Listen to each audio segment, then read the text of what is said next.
Hello dear students.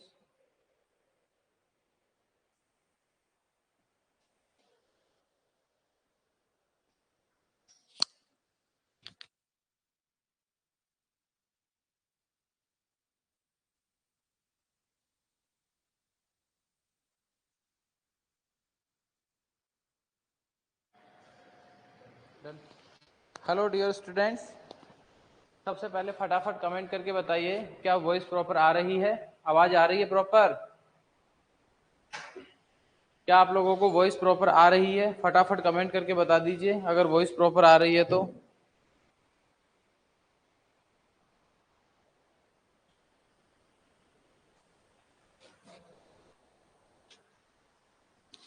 Voice proper है? इंदर राज नागा, ठीक है, okay done, yes sir, hello sir, okay भाई। देखो, स्ट्रक्चर को हम ऑलमोस्ट फिनिश करने की कगार पे हैं। स्ट्रक्चर से हम कुछ कंसेप्चुअल क्वेश्चंस है उनको डिस्कस करने की कोशिश करते हैं। सॉइल स्ट्रक्चर क्या होता है, उसका टाइप क्या होता है, उसके ग्रेड क्या होते हैं, उसके क्लास क्या होते हैं, उसका नेमिंग क्या होता है, ये सारी चीजें हमने पढ़ ली। एक छोटा सा टॉपिक और आता है, भले आप चाहते हो उसमें मैं आपको समझा देता हूँ, एक्सप्लेन कर देता हूँ। बुक्स में पढ़ने के बाद कोई दिक्कत आए तो मुझे आप मेरे से पूछ सकते हो। एक होता है जेनेसिस ऑफ सॉइल स्ट्रक्चर। देखो यहाँ ये सिर्फ इतनी सी बात है कि सॉइल स्ट्रक्चर का फॉर्मेशन कैसे होता है उसके बारे में हम बात कर रहे हैं। ओके, हाँ, गुड आफ्टरनून डियर प्रियंका, सभी को नमस्कार। हम बात करें जेनेसिस, यानी किसी भी सॉइल के स्ट्रक्चर का फॉर्मेशन हो रहा है तो वो किस तरह से होता है। स्ट्रक्चर फॉर्मेशन के लिए आपको दो चीजें पता होनी चाहिए। एक तो होता है प्राइमरी पार्टिकल। कौन सा पार्टिकल होता है? Primary particle.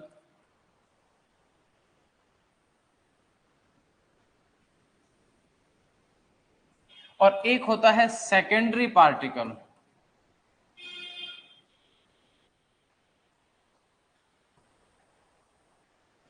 फटाफट कमेंट करके बता दीजिए मुझे कि प्राइमरी पार्टिकल का मीन क्या होता है और सेकेंडरी पार्टिकल का मीन क्या होता है।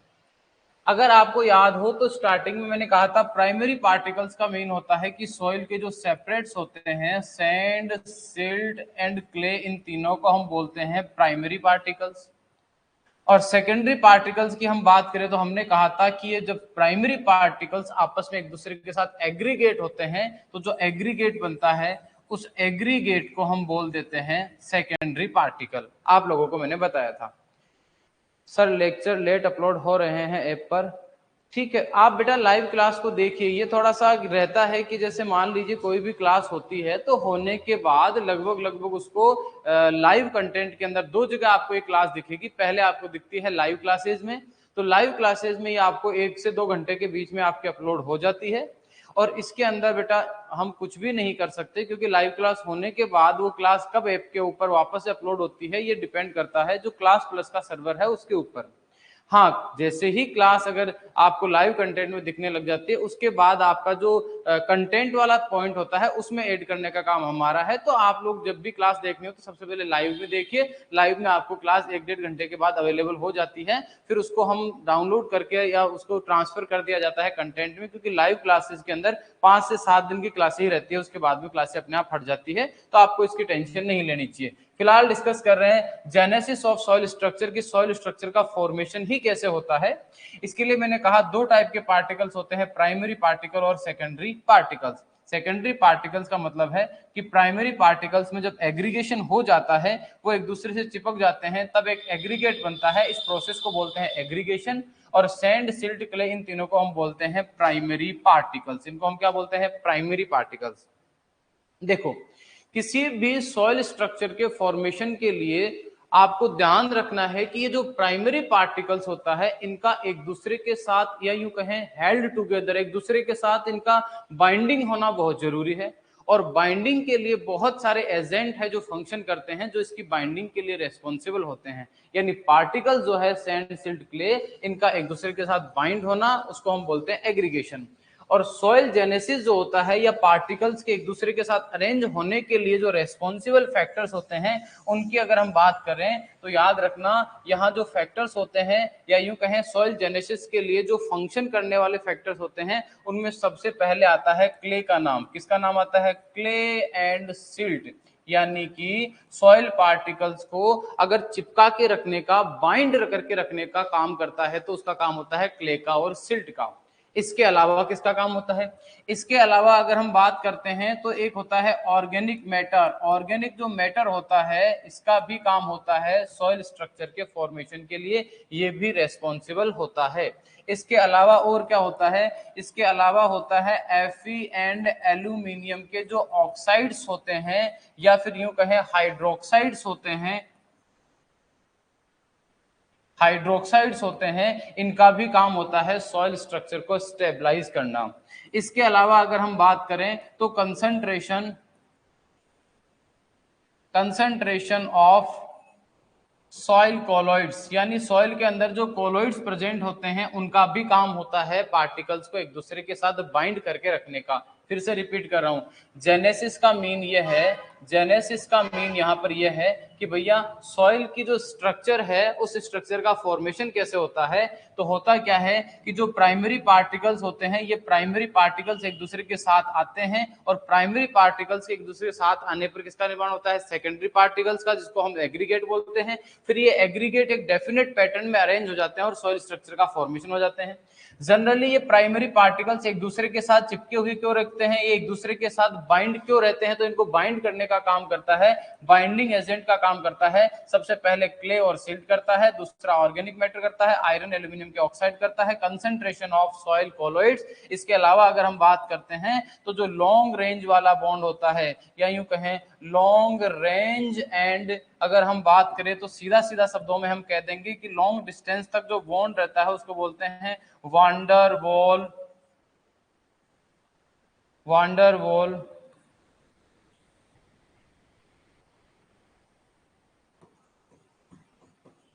forces between the charged soil particles।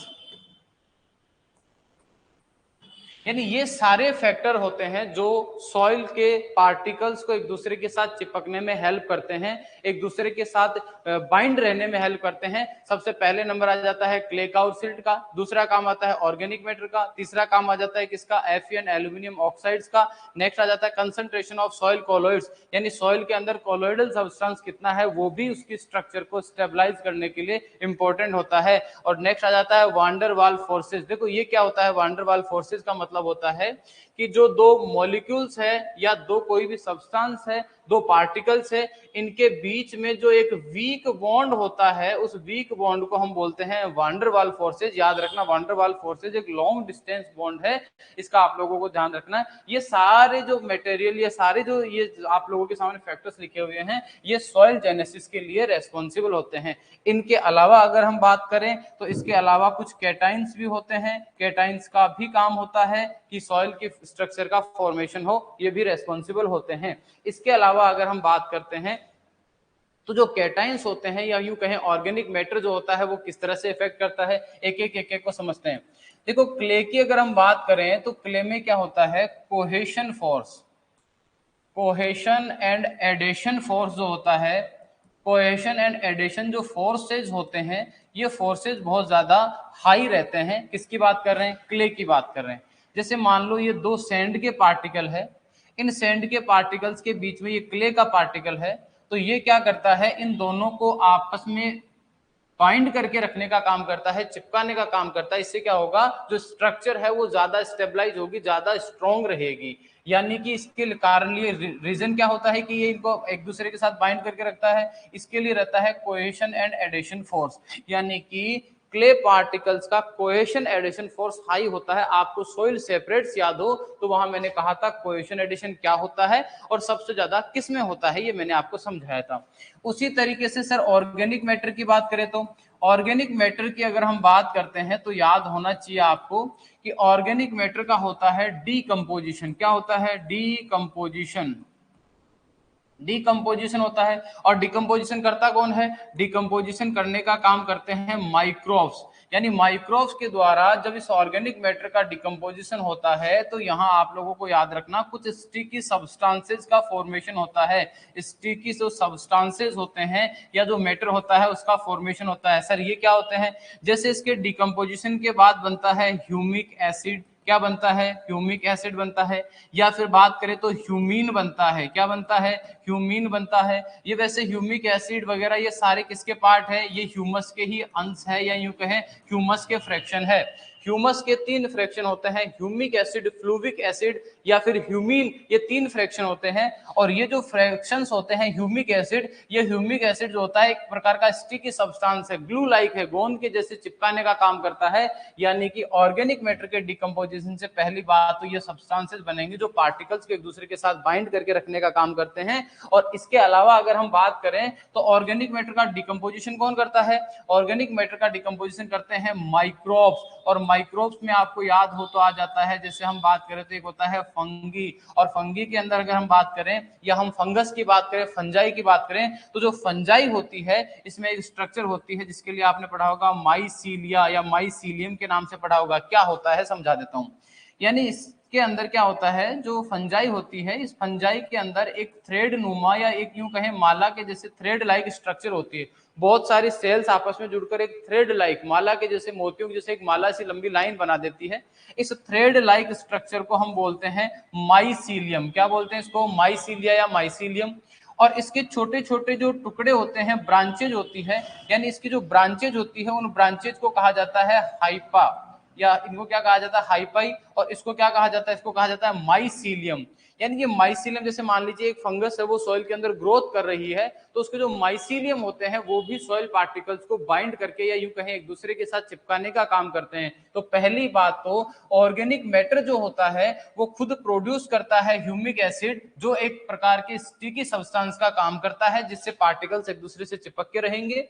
या यूं कहें इसको डिकम्पोज करता है। जैसे ही हम सॉइल के अंदर ऑर्गेनिक मैटर अप्लाई करते हैं तो रेट ऑफ डिकम्पोजिशन बहुत फास्ट स्पीड से होती है। यानी ऑर्गेनिक मैटर जो होता है उसका डिकम्पोजिशन तेज गति से होगा। क्यों? क्योंकि ऑर्गेनिक मैटर ऐड करने के बाद माइक्रोब्स उससे रिएक्ट करते हैं, उसका डिकम्पोजिशन स्टार्ट कर देते हैं। और उसका जैसे जैसे डिकम्पोजिशन होता जाता है, जैसे जैसे डिकम्पोजिशन होता है, माइक्रोब्स की पॉपुलेशन ज्यादा होती है। और वो माइक्रोब्स जो खुद होते हैं वो भी क्या करते हैं? सॉइल पार्टिकल्स को एक दूसरे से बाइंड करके रखने का काम करते हैं। कैसे? मैंने समझा दिया। फॉर एग्जाम्पल फंजाई जो होती है उस पर एक स्ट्रक्चर होता है माइसीलियम। और माइसीलियम क्या करता है? थ्रेड लाइक स्ट्रक्चर है जो सॉइल पार्टिकल्स के बीच में रहती है और उनको बाइंड करने का काम करती है। इसके अलावा हम बात करें तो, अगर हम बात करें तो जैसे हम बात करें Fe एंड एल्यूमिनियम ऑक्साइड्स की हम बात करते हैं या हाइड्रोक्साइड की बात करते हैं। इनके एग्जाम्पल के तौर पे आप याद रख सकते हो हेमेटाइट, हेमेटाइट, या याद रख सकते हो लिमोनाइट, या याद रख सकते हो गिब्साइट, या याद रख सकते हो। तो हेमेटाइट का आप लोगों को फॉर्मूला आगे और मैं पढ़ाऊंगा, हेमेटाइट वगैरह सारी चीजें। हेमेटाइट जो होता है आयरन का एक ऑक्साइड है Fe2O3, इसको बोलते हैं हेमेटाइट। लिमोनाइट के फॉर्मूले की बात करें तो लिमोनाइट जो होता है अगर इसी के साथ Fe2O3 के साथ 3 वाटर के मॉलिक्यूल्स ऐड हो जाते हैं तो उसको बोलते हैं लिमोनाइट। क्या बोलते हैं? लिमोनाइट। यानी ये हेमेटाइट, लिमोनाइट ये एक प्रकार के मिनरल है आयरन के, लेकिन सॉइल के अंदर ये Fe एल्यूमिनियम के जो ऑक्साइड्स हैं ये क्या करते हैं? ग्रेनुलेशन का काम करते हैं, सॉइल पार्टिकल्स को एक दूसरे से चिपकाने का या सीमेंटिंग एजेंट का काम करते हैं। मैं आप लोगों को ये जितनी भी चीजें पढ़ा रहा हूं ये सारी की सारी, चाहे क्ले की बात करें, ऑर्गेनिक मैटर की बात करें, आयरन एल्यूमिनियम ऑक्साइड की बात करें, ये सारे की सारी सीमेंटिंग एजेंट का काम करती है, पार्टिकल्स को एक दूसरे के साथ चिपकाने का काम करती है। इसके अलावा बात करें वॉन्डर वॉल फोर्सेस का मतलब होता है कि सॉइल के जो 2 पार्टिकल्स होते हैं, चार्ज पार्टिकल्स होते हैं, उनके बीच में जो अट्रैक्शन फोर्स या यूं कहें सॉइल के जो पार्टिकल्स होते हैं उनके बीच में एक लॉन्ग डिस्टेंस फोर्स रहता है, उसको बोलते हैं वॉन्डर वॉल फोर्सेज। ये बहुत वीक फोर्स होता है, ये भी रेस्पॉन्सिबल होता है, ध्यान रखना, सॉइल के स्ट्रक्चर के फॉर्मेशन के लिए। इसके अलावा बात करें कैटाइंस की बात करें तो कैटाइंस में आप लोगों को एग्जांपल के तौर पर ध्यान रखना है कि जो कैल्शियम होता है इस कैल्शियम का काम होता है एक लिंकेज या यूं कहें सॉइल के पार्टिकल्स के बीच में एक लिंकेज का काम करता है। फॉर एग्जाम्पल इसको ऐसे समझ सकते हो आप लोग कि जैसे मान लीजिए ये दो सॉइल के पार्टिकल हैं, इनके ऊपर अगर कैल्शियम की क्वांटिटी ज्यादा है तो ये पार्टिकल्स एक दूसरे के साथ चिपककर फ्लोकुलेटेड कंडीशन में रहेंगे, ये एक कोगुलेटेड कंडीशन में रहेंगे। कोगुलेशन का मतलब होता है कि जो पार्टिकल्स होते हैं वो एक दूसरे के साथ आ रहे हैं, एक दूसरे के साथ चिपक रहे हैं और एक फ्लोक का फॉर्मेशन कर रहे हैं, एक एग्रीगेट का फॉर्मेशन कर रहे हैं, एक झुंड बना रहे हैं, उसको बोलते हैं कोगुलेशन या फ्लोकुलेशन। तो याद रखना कैल्शियम का काम क्या होता है, इनको आपस में चिपका के रखने का। जबकि आपको अगर टेक्सचर याद है तो सॉइल टेक्सचर के टाइम पर मैंने कहा था सोडियम क्या है, सोडियम डिस्पर्जिंग एजेंट है, डिस्पर्जिंग एजेंट है। यानी इसका काम क्या होता है, जो पार्टिकल या जो सॉइल की स्ट्रक्चर एक दूसरे के साथ पार्टिकल चिपके हुए हैं इनको दूर करने का काम कौन करता है, सोडियम करता है। यहां हम पढ़ रहे स्ट्रक्चर, पार्टिकल्स चिपक क्यों रहे हैं, सॉइल की स्ट्रक्चर क्यों बन रही है, इसका कारण पढ़ रहे हैं। और वहां टेक्सचर में हमको एनालिसिस करने के लिए सोडियम से क्ले के पार्टिकल्स को अलग करना था, तो अलग करने के लिए हमने सोडियम हेक्सामेटाफॉस्फेट का यूज किया था। और यहां अगर हम बात करें तो हम कह रहे हैं कि जो कैल्शियम है वो कैल्शियम क्या करता है, इनको चिपकाने का काम करता है। इसीलिए मैंने यहां पर लिखा था कि कैटाइन यानी कैल्शियम एक ऐसा कैटाइन है जो सॉइल स्ट्रक्चर को इंप्रूव करता है। आगे चलकर हम इनको डिटेल में भी समझेंगे कि कैसे क्या करता है। तो फिलहाल मैंने आपको क्या कहा है, मैंने आपको कहा है कि भैया आपके एक छोटा सा टॉपिक आ जाता है genesis of soil structure. Soil structure formation के लिए दो टाइप के पार्टिकल होते हैं, एक होता है प्राइमरी पार्टिकल, एक होता है सेकेंडरी पार्टिकल। प्राइमरी पार्टिकल्स का मतलब हम कहते हैं सैंड सिल्ट क्ले, इन तीनों को बोलते हैं प्राइमरी पार्टिकल। और अगर ये सैंड सिल्ट क्ले आपस में मिलकर एक एग्रीगेट बनाते हैं उस एग्रीगेट को कहा जाता है सेकेंडरी पार्टिकल। फिर मैंने कहा कि सॉइल जेनेसिस जो होता है उसके लिए क्या होता है कि सॉइल पार्टिकल्स जो होते हैं वो फ्लोकुलेट होकर या यूं कहें एग्रीगेट का फॉर्मेशन करते हैं, एग्रीगेशन करते हैं। सॉइल के जो प्राइमरी पार्टिकल्स में एग्रीगेशन होने से सॉइल स्ट्रक्चर बनती है और उनके एग्रीगेशन को स्टेबलाइज करने के लिए उसको यूं कहें कि इजीली वो टूटे नहीं, बिखरे नहीं, उसको स्टेबलाइज करने के लिए कुछ सब्सटेंसेस जो होते हैं फंक्शन करते हैं, जिनमें पहले नंबर पे आ जाता है कि क्ले का काम होता है और सिल्ट का काम होता है कि पार्टिकल्स को चिपका के रखा जाए। उसके बाद में आ जाता है ऑर्गेनिक मैटर का।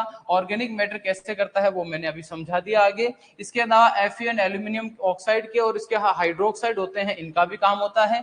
या फिर यूं कहें सॉइल कोलॉइड्स का, जैसे हम बात करें तो ह्यूमस एक ऑर्गेनिक सॉइल कोलॉइड है। या फिर हम बात करें जैसे जो क्ले कोलॉइड्स होते हैं, जैसे फॉर एग्जांपल मोनोनाइट, इलाइट, वर्मिकुलाइट, केओलिनाइट, ये सारे कोलॉइड हैं सॉइल के और इनका की क्वांटिटी जितनी ज्यादा होती है सॉइल के जो पार्टिकल्स होते हैं वो उतने ज्यादा चिपक कर रहेंगे। एक होता है वांडर वाल फोर्सेज, इसके लिए रेस्पॉन्सिबल होता है। एक होता है कैटाइंस, जैसे फॉर एग्जांपल कैल्शियम। तो ये सबका नाम आपको ध्यान रखना है, एग्जाम में हो सकता है आपको इजीली क्वेश्चन पूछ ले कि which one of the following is responsible for soil structure genesis. तो सॉइल स्ट्रक्चर के जेनेसिस के लिए ये सारे रेस्पॉन्सिबल होते हैं। इसके बाद हम बात करते हैं, आगे चलते हैं। ये जनरल सी जानकारी है जो मैंने आप लोगों को दे दी है। अगर आप लोग बुक से जब जेनेसिस ऑफ सॉइल स्ट्रक्चर समझे उस टाइम पर अगर कोई भी दिक्कत आए तो आप लोग मुझे पूछ सकते हो, कोई दिक्कत नहीं है। एक बार मैं आपको समझा देता हूं। इसके बाद दूसरा फैक्टर आ जाता है, इसके बाद सेकंड आ जाता है फैक्टर्स अफेक्टिंग सॉइल स्ट्रक्चर। यानी कुल मिलाकर किसी भी सॉइल की, याद रखना ये एक इंपॉर्टेंट टॉपिक है, फैक्टर्स अफेक्टिंग सॉइल स्ट्रक्चर एक इंपॉर्टेंट टॉपिक है और इसमें से क्वेश्चन आने की संभावना होती है। जेनेसिस आपको समझना था बस कि किस तरह से क्या होता है, बात खत्म। लेकिन इसमें से एग्जाम में क्वेश्चन आते हैं क्योंकि ये एक थोड़ा कंसेप्चुअल चीजें हैं। तो ऐसे कौन कौन से फैक्टर है जो सॉइल के स्ट्रक्चर को अफेक्ट करते हैं कि स्ट्रक्चर अच्छी होगी या खराब होगी, कौन से फैक्टर है। फैक्टर्स की बात करें तो जैसे एक नंबर पे आ जाता है ऑर्गेनिक मैटर, यानी कि किसी भी सॉइल के अंदर ऑर्गेनिक मैटर का जो कंटेंट है वो एक इंपॉर्टेंट फैक्टर है उसकी स्ट्रक्चर को अफेक्ट करने के लिए। कैसे है मैं समझा देता हूं। अगर किसी सॉइल के अंदर ऑर्गेनिक मैटर ज्यादा है तो इसका सीधा सा मीन यही होता है कि उसके अंदर ह्यूमिक एसिड या फिर यूं कहें जो स्टिकी सब्सटेंसेस हैं वो ज्यादा बनेंगे, जिससे ग्रेनुलर सॉइल स्ट्रक्चर का फॉर्मेशन होगा और वो स्ट्रक्चर एग्रीकल्चर के लिए सबसे बेस्ट होगी। समझा देता हूं। यानी ऑर्गेनिक मैटर, जैसे मान लीजिए ये एक फील्ड है, इस फील्ड में हम कर रहे हैं इंटेंसिव टिलेज। आगे चल के मैं आप लोगों को समझाऊंगा इंटेंसिव टिलेज क्या होता है। इंटेंसिव टिलेज का मतलब होता है बहुत ज्यादा भू परिष्करण कर रहे हैं हम लोग, खेत के अंदर बहुत ज्यादा हल चलाते हैं, उसको बोलते हैं इंटेंसिव टिलेज। अगर आप इंटेंसिव टिलेज करते हो तो इंटेंसिव टिलेज करने की वजह से क्या होता है, सॉइल के अंदर जो ऑर्गेनिक मैटर कंटेंट होता है वो रिड्यूस होता है। कारण बता देता हूं क्यों होता है। क्योंकि जब आप बहुत ज्यादा टिलेज करते हो तो सॉइल के अंदर ऑक्सीजन जो होती है उसकी क्वांटिटी बढ़ जाती है। आप बार बार टिलेज कर रहे हो तो उसमें क्या होता है, ऑक्सीजन क्या होता है, कंटिन्यूसली इंक्रीज होता रहता है सॉइल के अंदर। और सॉइल में अगर ऑक्सीजन की क्वांटिटी ज्यादा होती है तो ऑर्गेनिक मैटर का ऑक्सीडेशन भी हाई स्पीड से होगा। यानी कि कहने का मतलब यह है कि ऑक्सीजन की प्रेजेंस में माइक्रोब्स ऑर्गेनिक मैटर का डिकम्पोजिशन हाई रेट से करेंगे। अगर यहाँ टिलेज हम कम करते हैं तो ऑर्गेनिक मैटर का डिकम्पोजिशन भी कम होता है, स्लो होता है। और अगर टिलेज ज्यादा करते हैं तो यहाँ डिकम्पोजिशन भी कैसा होगा, हाई रेट से होगा। तो आपने ये पढ़ लिया होगा, हो सकता है कि इंटेंसिटी टिलेज करने से सॉइल की जो स्ट्रक्चर होती है वो स्ट्रक्चर रिड्यूस हो जाती है, या यूं कहें स्पॉइल हो जाती है। यानी स्पॉइल हो जाती है सॉइल की स्ट्रक्चर, क्यों हो जाती है, क्योंकि ऑर्गेनिक मैटर का ऑक्सीडेशन हो गया। ऑर्गेनिक मैटर नहीं रहेगा तो पार्टिकल्स एक दूसरे के साथ बाइंड नहीं रह पाएंगे। लेकिन अगर हम बात करें ऑर्गेनिक मैटर की तो इसका तो डायरेक्ट रिलेशन है, ऑर्गेनिक मैटर का तो डायरेक्ट रिलेशन कैसे है कि पार्टिकल्स को बाइंड करने का काम कौन करता है, ऑर्गेनिक मैटर करता है। और अगर सॉइल के अंदर ऑर्गेनिक मैटर कंटेंट इंक्रीज होता है तो सॉइल की जो स्ट्रक्चर है वो भी क्या होगी, इंक्रीज होगी। यानी फर्स्ट चीज हम क्या लिखेंगे, when organic matter content increase,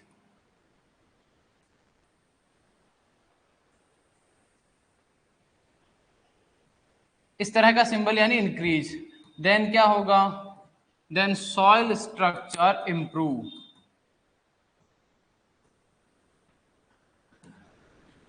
ये बात आपको ध्यान रखनी है। आपको डायरेक्टली एग्जाम में क्वेश्चन पूछा जाता है कि ऑर्गेनिक मैटर का क्या इफेक्ट आता है सॉइल के ऊपर, तो आपको ध्यान रखना है when organic matter content increase, then आपको याद रखना सॉइल स्ट्रक्चर इंप्रूव। इसका जस्ट रिवर्स भी हो सकता है, आप लोगों को ध्यान रखना है कि मान लीजिए when organic matter content of soil decrease, then क्या होगा, डिक्रीज हुआ है, देन क्या होगा, देन आप कहोगे सॉइल स्ट्रक्चर स्पॉइल।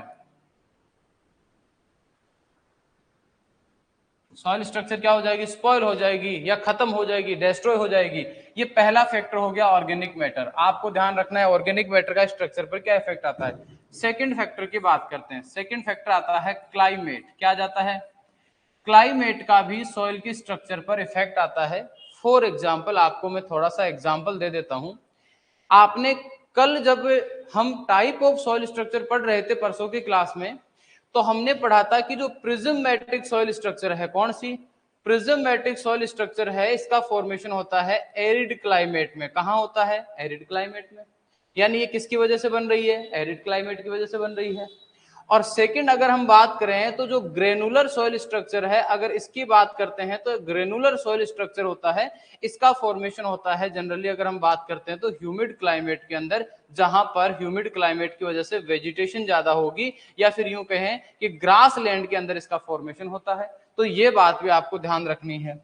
और दूसरी इंपॉर्टेंट चीज कि जो सॉइल स्ट्रक्चर बन रही है एरिड क्लाइमेट में, उसकी अगर हम बात करते हैं तो वो इजीली ब्रेक डाउन हो जाती है, जबकि सेमी एरिड क्लाइमेट में जो स्ट्रक्चर बनती है वो इजीली डिस्ट्रॉय नहीं होती है, या यूं कहें उसके अंदर एक दूसरे के पास जो पार्टिकल्स की चिपकने की जो कैपेसिटी होती है या टेंडेंसी होती है एक दूसरे के साथ चिपकने की, वो ज्यादा होती है। यानी कि हम ये कहेंगे कि एरिड क्लाइमेट की जो सॉइल होती है उसकी स्ट्रक्चर पुअर होती है एज कंपेयर टू, हम डायरेक्टली कह देंगे एरिड क्लाइमेट या soil structure of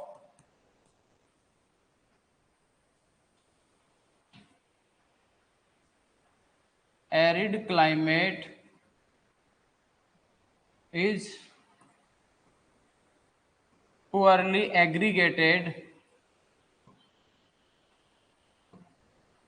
as compared to semi arid and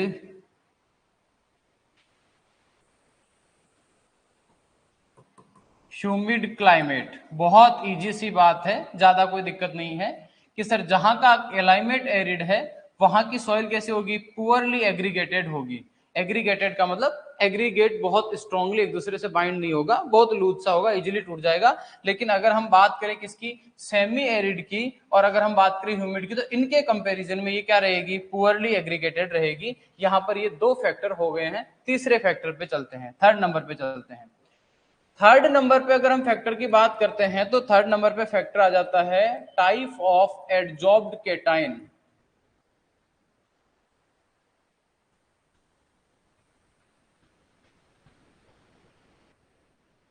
for example यहां पर ये एक क्ले पार्टिकल है और इस क्ले पार्टिकल की सरफेस पर यहां पर सोडियम का एडजॉर्प्शन हो रखा है। यानी मैंने क्या कहा, टाइप ऑफ एडजॉर्ब केटाइन के, कौन से केटाइन का एडजॉर्ब हुआ है। और यहां दूसरी एक क्ले पार्टिकल है या दूसरी क्ले सॉइल है, इसके ऊपर यहां कैल्शियम का एडजॉर्प्शन हुआ है। मेरे हिसाब से इसमें एक्सप्लेन करने की कुछ भी जरूरत नहीं है, क्योंकि आपको पता है कि जो सोडियम आयन होता है ये तो पार्टिकल्स को डिस्पर्ज करता है, दूर रखता है, उनका एग्रीगेशन नहीं होने देता है। लेकिन अगर हम बात करें कैल्शियम जो है ये पार्टिकल्स का एग्रीगेशन होने देता है। तो हम डायरेक्टली क्या कहेंगे कि जहां पर सोडियम का एडजॉर्प्शन हुआ है वो डीफ्लोकुलेटेड कंडीशन होती है। दो शब्द आते हैं, ध्यान रखना, समझ लेना। एक तो होता है फ्लोकुलेशन, एक तो क्या होता है फ्लोकुलेशन, ये फ्लोक से बना है, किससे बना है, फ्लोक से बना है। दूसरा होता है डीफ्लोकुलेशन। डीफ्लोकुलेशन, ये दो टर्म्स होती है, इनको समझ लेते हैं कैसे। फ्लोकुलेशन का मतलब होता है फॉर्मेशन ऑफ फ्लोक। फ्लोक को हम दूसरे शब्दों में हम एग्रीगेट कह सकते हैं। क्या कह सकते हैं, एग्रीगेट। जिन बच्चों को एग्रीगेट नहीं समझ में आता है उनको बता देता हूं, एग्रीगेट को हिंदी में बोलते हैं समुच्चय। क्या बोलते हैं, समुच्चय, यानी झुंड बोलते हैं। सॉइल के बहुत सारे पार्टिकल्स का एक दूसरे के साथ आकर एक झुंड बनाना। जैसे आपको बताओ तो फ्लोक किसको बोलते हैं, एनिमल साइंस आपने पढ़ी होगी तो आपने पढ़ा होगा कि मुर्गियों का जो झुंड होता है उसको फ्लोक कहा जाता है। तो यहाँ फ्लोक का मतलब होता है झुंड।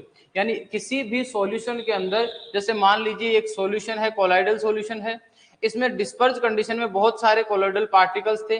फिर क्या हुआ, बहुत सारे पार्टिकल एक दूसरे के पास आते हैं और यहाँ आकर एक झुंड बना लेते हैं, एक एग्रीगेट बना लेते हैं। तो इस एग्रीगेट के फॉर्मेशन की, एक निर्माण की जो प्रक्रिया होती है उसको बोलते हैं फ्लोकुलेशन।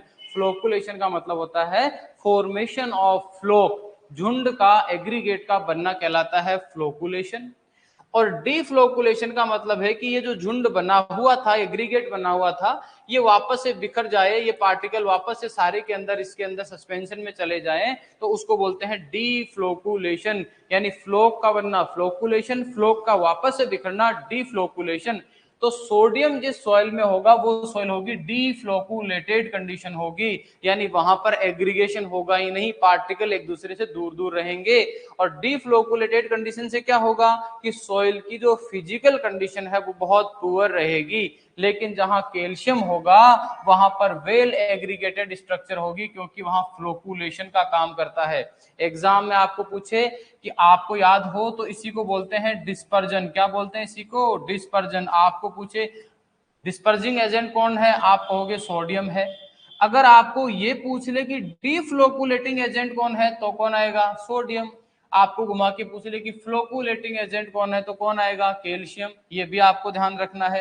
यानी डीफ्लोकुलेटिंग एजेंट कौन है, सोडियम, और फ्लोकुलेटिंग एजेंट कौन है, या इसको ही कोगुलेटिंग एजेंट के नाम से, कोगुलेशन का मतलब भी यही होता है, ध्यान रखना, कोगुलेशन का मतलब भी वही फ्लोकुलेशन होता है। तो टाइप ऑफ एडजॉर्ब कैटाइंस की बात करें तो when sodium ion adsorbed on colloids या particles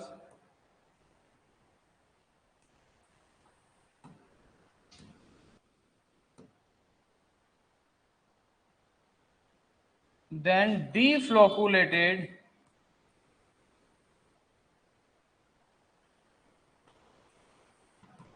conditions developed।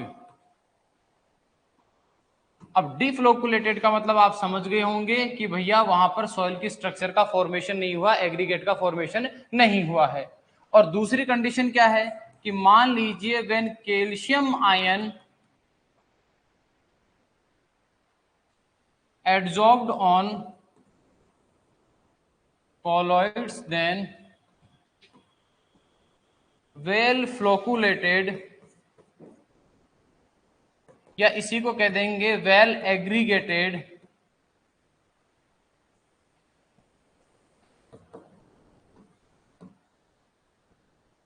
Conditions developed, यानी कुल मिला के सॉइल की स्ट्रक्चर बनना क्या होता है, एग्रीगेट का बनना ही तो सॉइल के स्ट्रक्चर का बनना है। जब कैल्शियम होगा तब तो वेल एग्रीगेटेड होगी, और जब सोडियम होगा तब क्या होगी, डीफ्लोकुलेटेड होगी या डिस्पर्ज कंडीशन होगी। हमने क्या कहा, फैक्टर्स जो अफेक्ट करते हैं सॉइल स्ट्रक्चर फॉर्मेशन को, तो हमने भी तो यही कहा है कि कौन सा केटाइन उस पर एडजॉर्ब है। अगर सोडियम का एडजॉर्प्शन है तब तो सॉइल की स्ट्रक्चर पुअर रहेगी, डिस्पर्ज कंडीशन रहेगी, और अगर मान लीजिए कैल्शियम का वहां एडजॉर्प्शन है तब भैया वेल फ्लोकुलेटेड कंडीशन रहेगी। तीन हमने यहां पर फैक्टर पढ़ लिया है। पहला हमने कहा ऑर्गेनिक मैटर, जहां ऑर्गेनिक मैटर ज्यादा वहां सॉइल की स्ट्रक्चर अच्छी होगी, जहां कम होगा वहां स्पॉइल हो जाएगी। हमने कहा क्लाइमेट, तो हमने कहा एरिड क्लाइमेट की जो कंडीशन होती है वहां पर एग्रीगेशन अच्छा नहीं होता है, जबकि हम बात करें सेमी और एरिड और ह्यूमिड क्लाइमेट के कंपैरिजन की अगर हम बात करते हैं तो। इसके बाद यहाँ टाइप ऑफ केटाइन आ गया। इसके बाद हम बात करते हैं नेक्स्ट फैक्टर के ऊपर चलते हैं, तो अगला फैक्टर आ जाता है नेक्स्ट। अगर हम फैक्टर के नंबर 4 नंबर के फैक्टर पे चलते हैं तो नेक्स्ट आ जाता है टाइप ऑफ वेजिटेशन।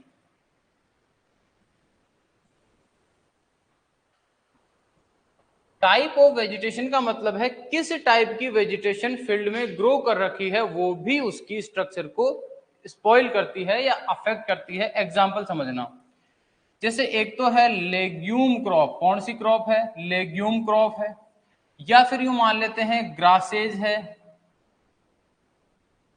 तो जो लेग्यूम क्रॉप्स और ग्रासेज होती है ये सॉइल के स्ट्रक्चर को ऑलवेज इंप्रूव करते। को एग्जाम में सीधा सीधा आता है which one of the following crop improve the soil structure, और वहां फिर हमें लगता है कि सर ये क्वेश्चन कहां से आ गया। क्वेश्चन बहुत आसान है, which one of the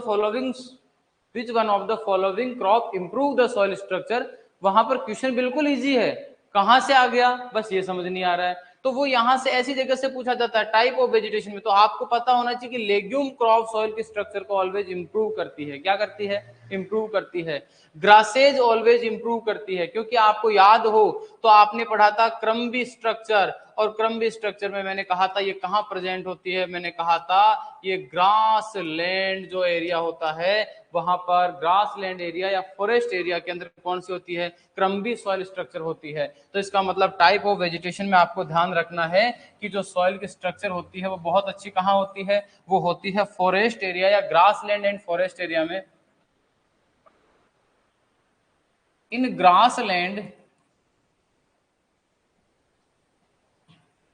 end forest land soil structure well aggregated and stable. Stable का मतलब क्या है वो भी समझा देता हूं। जैसे मान लीजिए बहुत अच्छे से स्ट्रक्चर बनी हुई है, लेकिन ये स्ट्रक्चर जो टूट रही है या नहीं टूट रही। स्टेबल का मतलब होता है स्टेबल है, नहीं टूटेगी इजीली, और अनस्टेबल का मतलब है थोड़ा सा भी अगर कोई दिक्कत आई है उतने में आराम से ब्रेकडाउन हो जाएगा।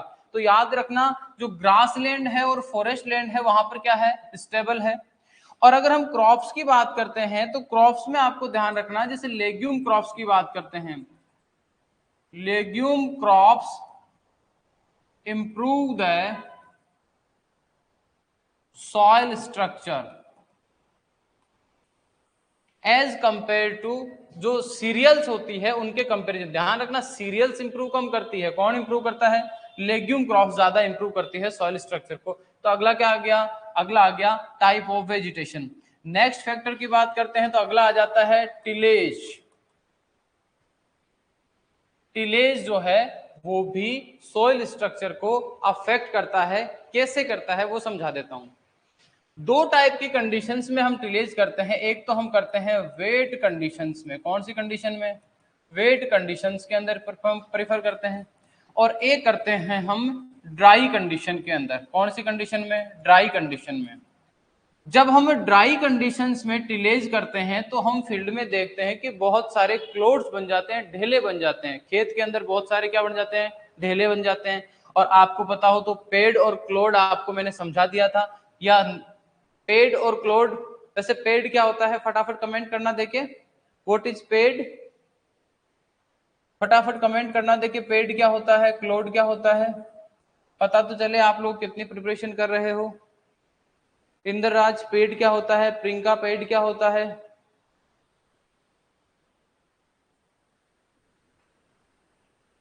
फटाफट कमेंट आना चाहिए आप लोगों का। What is ped and what is क्लोड?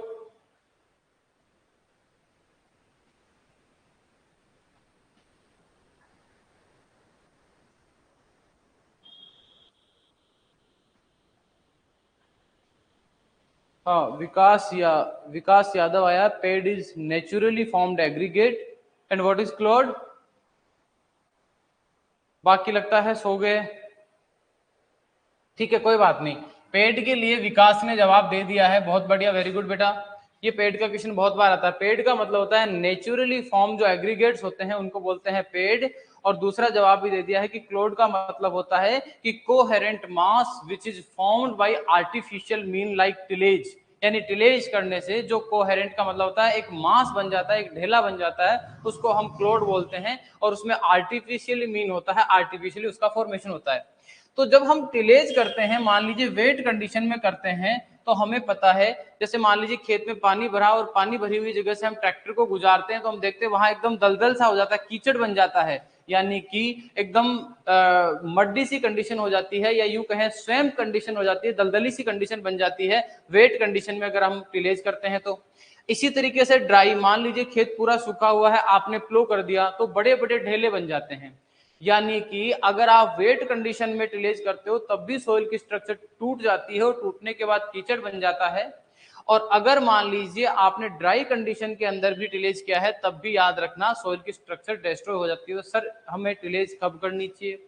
Tillage करनी चाहिए आपको ऑप्टिमम मॉइस्चर कंटेंट पे। कब करनी चाहिए आपको? आपको करनी चाहिए ऑप्टिमम मॉइस्चर कंटेंट जो होता है उस पर टिलेज करनी चाहिए। सर ये ऑप्टिमम मॉइस्चर कंटेंट कब होना चाहिए? अगर आपको टिलेज को स्ट्रक्चर को डिस्ट्रॉय नहीं होने देना है तो टिलेज के लिए सबसे बेस्ट टाइम होता है फील्ड कैपेसिटी। यानी tillage operations are performed at optimum moisture content. अगर आप ऑप्टिमम से बिलो और अबो दोनों जगह टिलेज करते हो तो सॉइल की स्ट्रक्चर डिस्ट्रॉय होगी। ये चीज आप लोगों को ध्यान रखनी चाहिए। याद रखना, नेट के अंदर ये क्वेश्चन इतने बार पूछा जा चुका है कि optimum moisture content for tillage operations. तो याद रखना टिलेज के लिए ऑप्टिमम मॉइस्चर कंटेंट क्या होता है? फील्ड कैपेसिटी ऑप्टिमम है।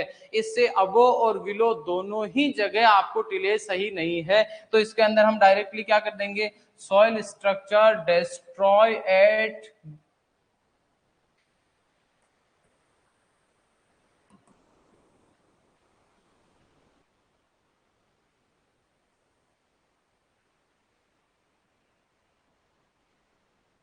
soil structure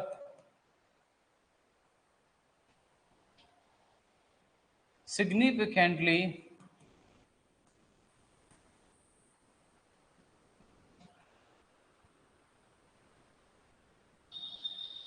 influenced by moisture content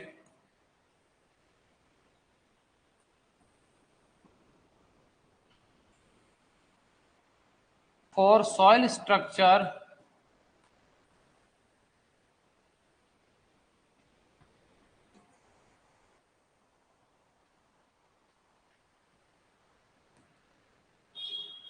and tillage operations should be performed at optimum moisture content for prevention of soil structure, या यू कह सकते हैं सॉइल स्ट्रक्चर को डिस्ट्रॉय होने से बचाने के लिए हमको ऑप्टिमम मॉइस्चर पे परफॉर्म करना चाहिए टिलेज ऑपरेशंस को। तो tillage operations should be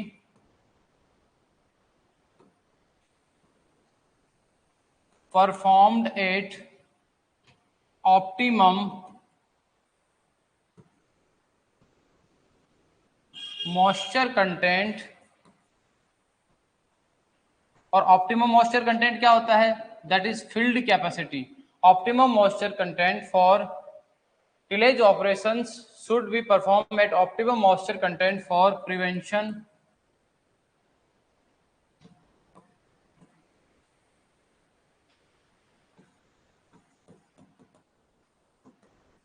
soil structure destruction. Soil structure destruction को प्रिवेंट करने के लिए आपको ऑप्टिमम मॉइस्चर कंटेंट के ऊपर ही टिलेज ऑपरेशंस को परफॉर्म करना चाहिए। अगर आप अबो और बिलो दोनों कंडीशन में टिलेज करोगे तो वहां आपकी सॉइल स्ट्रक्चर डिस्ट्रॉय होगी। यानी कि आपको फिलहाल ये समझना है कि कौन कौन से फैक्टर है जिनकी वजह से टिलेज जो है वो अच्छी हो सॉइल स्ट्रक्चर इंप्रूव हो सकती है या खराब हो सकती है। उनमें एक नाम और ऐड हो गया है, दैट इज टिलेज। इसके बाद हम बात करते हैं तो नेक्स्ट जो फैक्टर आ जाता है जो अफेक्ट करता है वो आता है सॉइल ऑर्गेनिज्म। पहली बात तो आपको यह समझना चाहिए कि सॉइल ऑर्गेनिज्म क्या होता है। सॉइल ऑर्गेनिज्म का मतलब है सॉइल के अंदर रहने वाले माइक्रोब्स या लिविंग ऑर्गेनिज्म जो सॉइल के अंदर रह रहे हैं, कंबाइनली उन सबको बोलते हैं सॉइल ऑर्गेनिज्म। जैसे मान लीजिए सॉइल के अंदर अर्थवॉर्म भी रहता है। कौन रहता है? जो अर्थवॉर्म होता है वो भी रहता है। मोल्स भी सॉइल में रहते हैं। जो फंजाई होती है ये भी सॉइल में रहती है। बैक्टीरिया भी सॉइल के अंदर रहता है। यानी ये सारे के सारे क्या है? ये सारे के सारे सॉइल ऑर्गेनिज्म है। यानी all living things and microbes जो होते हैं उनको हम बोलते हैं सॉइल ऑर्गेनिज्म। और जो सॉइल ऑर्गेनिज्म है वो भी क्या करता है? सॉइल स्ट्रक्चर को अफेक्ट करता है। कैसे करता है समझना। यानी कि मान लेते हैं जो अर्थवॉर्म होता है, इस अर्थवॉर्म के द्वारा जब सॉइल को खाया जाता है या यूं कहें सॉइल को जब अपने फूड के तौर पर जब ये अपनी बॉडी के अंदर लेता है, उसको खाता है, तो ये क्या करता है जब इसकी कास्ट निकलती है जिसको हम वर्मी कंपोस्ट बोलते हैं, तो उसके साथ कुछ स्टिकी कंपाउंड्स भी रिलीज होते हैं या यूं कहें स्टिकी सेक्रेशंस भी होते हैं। यानी कि जब कोई भी अर्थवॉर्म या कोई भी ब्रोविंग एनिमल जो जानवर यहाँ पर बिल बनाता है सॉइल में, उसके सेक्रेशंस होते हैं या यूं कहें उसका एक्सक्रीटा होता है, उसका जो एक्सक्रीटा होता है वो थोड़ा स्टिकी रहता है। यानी स्टिकी का मतलब होता है वो चिपकाने वाला होता है। तो अर्थवॉर्म जो होता है, इस अर्थवॉर्म के द्वारा भी जब सॉइल को फीड किया जाता है, सॉइल को खाया जाता है, तो खाने के बाद उसका एक्सक्रीटा होता है वो स्टिकी होता है, जिससे सॉइल की स्ट्रक्चर इंप्रूव होती है। आपको याद हो तो फंजाई के लिए मैंने समझाया था कि फंजाई जो होती है, इसके लिए मैंने आपको समझाया था कि फंजाई में जो माइसीलियम होता है या फिर यूं कहें इसके जो हाइपा होते हैं, हाइपा और जो माइसीलियम होते हैं, यह क्या करते हैं? सॉइल को बाइंड करके रखते हैं, चिपका के रखने का काम करते हैं। और तीसरी इंपॉर्टेंट चीज कि जो बैक्टीरिया और जो फंगस होती है, यही क्या करती है? यही तो करती है डीकंपोजिशन का काम। और जो डीकंपोजिशन करेंगे ऑर्गेनिक मैटर का, तभी तो क्या बनेगा? तभी तो बनेगा ह्यूमिक एसिड। और ह्यूमिक एसिड का क्या काम होता है या ह्यूमस का क्या काम होता है? इसका काम होता है कि सॉइल स्ट्रक्चर को इंप्रूव करना। यानी कि जिस सॉइल के अंदर सॉइल ऑर्गेनिज्म की एक्टिविटी ज्यादा होगी उसकी स्ट्रक्चर अच्छी होगी, और जिस सॉइल के अंदर सॉइल ऑर्गेनिज्म की एक्टिविटी कम होगी उसकी जो स्ट्रक्चर है वो भी कैसी रहेगी? पुअर रहेगी। जैसे फॉर एग्जांपल सैंडी सॉइल में माइक्रो ऑर्गेनिज्म की एक्टिविटी कम रहती है, इसीलिए उसकी स्ट्रक्चर कैसी होती है? अच्छी नहीं होती है। तो हम डायरेक्टली क्या कह देंगे? व्हेन सॉइल ऑर्गेनिज्म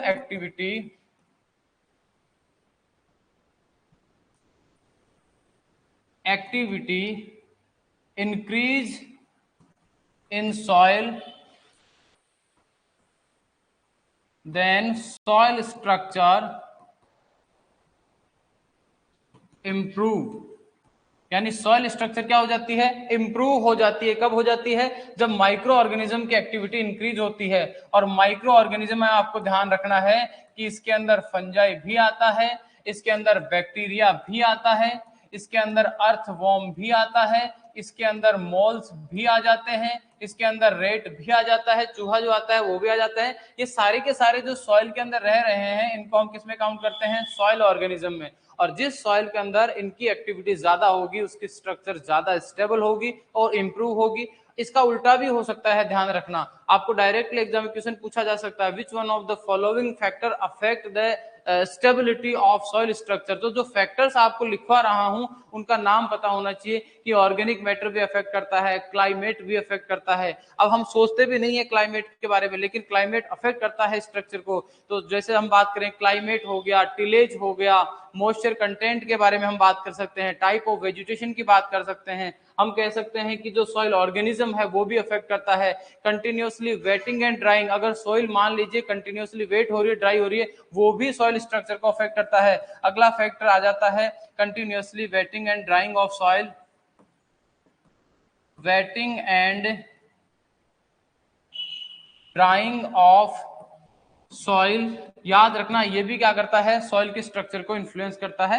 ये कुछ फैक्टर्स हैं जिनके बारे में आपको पता होना चाहिए। इसके बाद कल की क्लास की अगर हम बात करें तो हमको एक छोटा सा टॉपिक इसके अंदर और एक्सप्लेन करना है, समझाना है। एक बार आप बुक से पढ़ना, उसके बाद में जो दिक्कत है वो एक बार वापस से मैं रिपीट कर दूंगा। अब हमको ये पढ़ना है कि सॉइल स्ट्रक्चर का इफेक्ट हमको पढ़ना है कि सॉइल स्ट्रक्चर जो है, इस सॉइल स्ट्रक्चर का सॉइल की जो अदर प्रॉपर्टीज होती है, इन अदर प्रॉपर्टीज के ऊपर भी पड़ता है क्या? क्या सॉइल स्ट्रक्चर की वजह से पोरोसिटी इफेक्ट होती है क्या? क्या पोरोसिटी के ऊपर कोई इफेक्ट आता है इस स्ट्रक्चर का? क्या इस स्ट्रक्चर का सॉइल के टेम्परेचर के ऊपर कोई इफेक्ट आता है क्या? क्या इस स्ट्रक्चर का क्रॉप प्रोडक्शन के ऊपर कोई इफेक्ट आता है क्या? यानी कहने का मतलब सॉइल स्ट्रक्चर का सॉइल की इन प्रॉपर्टीज के ऊपर, चाहे वो पोरोसिटी है चाहे वो डेंसिटी है, क्या सॉइल की डेंसिटी जो है वो स्ट्रक्चर के साथ साथ चेंज होती है क्या? क्या इसकी पोरोसिटी चेंज होती है क्या? टेम्परेचर पे कोई इफेक्ट आता है क्या? ऑर्गेनिक मैटर कंटेंट पे इफेक्ट आता है क्या? अगर आता है तो क्यों आता है, उसका कारण भी हमें समझना है। तो हम कल पढ़ेंगे सॉइल स्ट्रक्चर या effect of soil structure on soil properties, कि सॉइल की प्रॉपर्टीज के ऊपर इसका क्या इन्फ्लुएंस आता है, उसकी भी हम स्टडी करेंगे। अगर आपका कोई डाउट है तो आप पूछ सकते हो। आज के लिए इतना काफी है। अगर आप लोगों के कोई डाउट बचा हुआ है, अब तक जो करवा दिया था कंप्लीट, उसमें से कोई डाउट है तो आप लोग पूछ सकते हो फटाफट। और अगर नहीं है डाउट तो फटाक से कमेंट में डन लिख दीजिए। सॉइल स्ट्रक्चर हमने ऑलमोस्ट खत्म कर दिया है। लास्ट एक छोटा सा टॉपिक और बच रहा है जिसको एक्सप्लेन करना था। मैंने कह दिया है आपको कि यहाँ से थ्योरेटिकली जो होते हैं इनसे आपके माइंड बेस्ड क्वेश्चन आते हैं। ये सारे टॉपिक हैं, इनकी थ्योरी रटने वाली कुछ भी नहीं है, सिर्फ समझना है। बुक में आप पढ़ोगे तो वहां पे भी आपको याद करने के लिए कुछ भी स्पेशल चीज नहीं है, बस आपको ये पढ़ना है कि कौन से क्लाइमेट में स्ट्रक्चर अच्छी होती है और कौन से में खराब। नहीं, वहां एग्जाम में डायरेक्टली आपको पूछ लेगा, एग्जाम में डायरेक्टली पूछ लेगा which one of the following crop improve the soil structure. वहां आपको पता होना चाहिए टाइप ऑफ वेजिटेशन में legume crop, grassland crop, forest land, ये सारी चीजें होती है। ठीक है, डन है। विकास ने कहा डन है सर, कोई दिक्कत नहीं है। ओके, और कोई है जिसको कोई दिक्कत है तो आप लोग पूछ सकते हो। इंद्राज, नीतू, कोई दिक्कत है तो आप लोग पूछ सकते हो भाई। क्लास का टाइम ज्यादा है सर? नहीं, ज्यादा है मतलब ज्यादा टाइम चल रही है, ये इसको छोटी करनी है क्लास को, या फिर मतलब क्लास का टाइमिंग बढ़ाना है? क्लास की टाइमिंग को कम करना है या बढ़ाना है? आप लोग लाइव आके अपने सजेशन दोगे उतना ही आप लोगों के लिए अच्छा है। वैसे एसआरएफ जेआरएफ वाले जो कैंडिडेट्स हैं उनके लिए प्योर केमिस्ट्री की अगर हम बात करें तो प्योर केमिस्ट्री के 3-4 टॉपिक है आप लोगों की क्लासें उसकी स्टार्ट होने वाली है। तो टाइमिंग की, अच्छा क्लास की टाइमिंग कितनी बजे की है? देखो मेरी क्या है बेटा, सही बताऊं आप लोगों तो 2 बजे तक मेरी कंटिन्यूसली क्लास रहती है। इसीलिए मैंने आपको कहा कि 2:20 से आप लोगों की क्लास रहेगी। कभी कभी ये आगे पीछे हो जाता है, बाकी ऑलमोस्ट आप ये मान के चलिए कि आपकी जो लाइव क्लास है वो 2:20 से 2:30 के बीच में स्टार्ट हो जाएगी डेली। अगर किसी कारणवश, जैसे कभी कभी क्या होता है कि कोई पर्सनल इश्यू हो या कोई काम आ जाने की वजह से थोड़ा लेट हो जाते हैं, बाकी जनरली आपका जो टाइम है वो इसी टाइम पे होगी ना। 2:20 से पहले आपकी क्लास कभी भी नहीं होगी। आपकी क्लास की टाइमिंग 2:20 से 2:30 के बीच में आपकी क्लास स्टार्ट होगी। डेली की टाइमिंग यही रहेगी। 5-7 मिनट ऊपर नीचे हो जाता है क्योंकि लगातार मॉर्निंग से 2 बजे तक क्लासें रहती है। ये क्लासें खत्म करने के बाद आप लोगों की क्लास में आता हूं, तो आप लोगों की क्लास का टाइमिंग लगभग 2 से 2:30 के बीच में रहेगा। आप लोगों को ऐसा लग रहा होगा कि सर अभी जो 12-15 क्लासें हुई उनमें क्या पढ़ा है, तो मैं आपको बता देता हूं हम लोगों ने क्या क्या पढ़ लिया है। हम लोगों ने बहुत सारे पढ़ लिए हैं टॉपिक। सॉइल सेपरेट्स हो गया है, टेक्सचर हो गया है कंप्लीट, इसके अलावा स्ट्रक्चर हो गया है, इसके अलावा बेसिक की बहुत सारी चीजें हैं वो मैंने आपको कंप्लीट करवा दी है। ये 3 टॉपिक सॉइल की फिजिकल प्रॉपर्टी में हो गए हैं। यानी सॉइल की फिजिकल प्रॉपर्टीज ऑलमोस्ट यू कह सकते हैं हम कि जैसे ही हम सॉइल वाटर को और पढ़ लेंगे, सॉइल वाटर होते ही सॉइल फिजिक्स की 50% प्रॉपर्टीज को हम कवर कर चुके होंगे। सिलेबस आप उठा के दोगे सॉइल की फिजिकल प्रॉपर्टीज बहुत सारी होगी, लेकिन एक एक कवर हो जाएगी, पता भी आप लोगों को नहीं चलेगा। ठीक है, इसके अलावा कोई और डाउट है? पहला डाउट जो हाँ इसने कहा नीतू ने, वो मैंने सुन लिया भाई नीतू, हो जाएगा, ये कोई दिक्कत नहीं है, आपकी टाइमिंग से ही क्लास होगी अब से